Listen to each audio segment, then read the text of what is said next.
បង្កើនភាពងាយស្រួលក្នុងការគ្រប់គ្រងវត្តមាន ម៉ោងធ្វើការ និងប្រាក់បៀវត្សរ៍របស់បុគ្គលិកសាកលវិទ្យាល័យជាមួយនឹងភាពទាន់សម័យ សូមស្វាគមន៍មកកាន់មុខងារ Staff and Teacher Management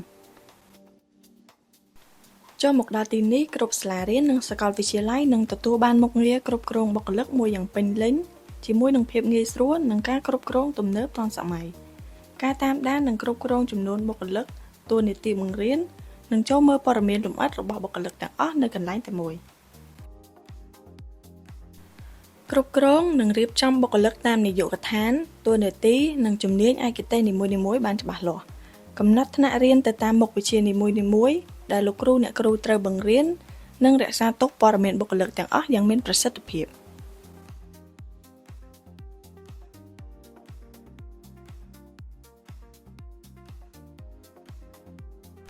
ហើយនៅក្នុងវីដេអូនេះយើងនឹងផ្ដោតសំខាន់ទៅលើការគ្រប់គ្រងវត្តមានរបស់បុគ្គលិកជាមួយនឹងប្រព័ន្ធវត្តមានឆ្លាតវៃ ការគណនាម៉ោងធ្វើការ ម៉ោងបន្ថែម ការមកយឺត និងការចុះវត្តមានដោយស្វ័យប្រវត្តិស្របតាមគោលការណ៍របស់សាកលវិទ្យាល័យ ដោយនៅក្នុងនោះបុគ្គលិកអាចធ្វើការចុះវត្តមានតាមវិធីសាស្ត្រផ្សេងៗដូចជា ការ check in ដោយផ្ទាល់ ការ scan QR code ការ check in ដោយបញ្ជាក់ទីតាំង GPS រួមទាំងការ scan បន្ទាប់មកទៀតយើងនឹងមើលនៅក្នុងផ្ទាំង History អ្នកគ្រប់គ្រងអាចពិនិត្យមើលប្រវត្តិវត្តមានលម្អិតរបស់បុគ្គលិកគ្រប់រូបមិនថាវត្តមានអវត្តមានការមកយឺតសុទ្ធតែត្រូវបានតាមដានយ៉ាងលម្អិតនៅក្នុងប្រព័ន្ធដោយផ្អែកទៅលើទិន្នន័យដែលបុគ្គលិកបានធ្វើការ check in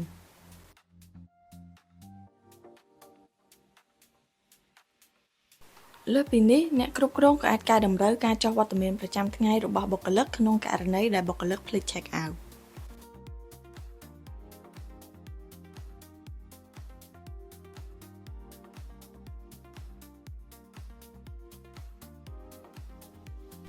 លើសពីការតាមដានវត្តមានបុគ្គលិកនៅក្នុងប្រព័ន្ធគ្រប់គ្រងសាលានេះក៏មានជារបាយការណ៍ប្រាក់បៀវត្សរ៍សម្រាប់បុគ្គលិកផងដែរ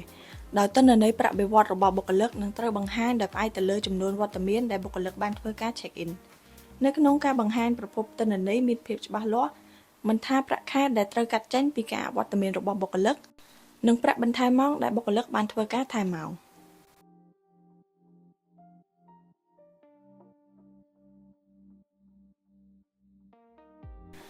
ក្រៅតែពីការតាមដានរបាយការណ៍ប្រាក់បៀវត្សរ៍របស់បុគ្គលិកក្នុងនោះលោកអ្នកក៏អាចធ្វើការនាំចេញរបាយការណ៍វត្តមាននិងរបាយការណ៍ប្រាក់បៀវត្សរ៍បានភ្លាមៗដែលជួយសម្រាលយ៉ាងច្រើនក្នុងការងារគណនេយ្យជាមួយនឹងការអនុលោមតាមបទបញ្ញត្តិនិងការវិភាគរបស់អ្នកគ្រប់គ្រងចាប់ពីការតាមដានវត្តមានរហូតដល់ការគ្រប់គ្រងប្រាក់បៀវត្សរ៍ School Connect System នឹងជួយឲ្យសាកលរបស់លោកអ្នកគ្រប់គ្រងកម្លាំងការងារបានកាន់តែត្រឹមត្រូវមានប្រសិទ្ធភាពនិងទំនុកចិត្តខ្ពស់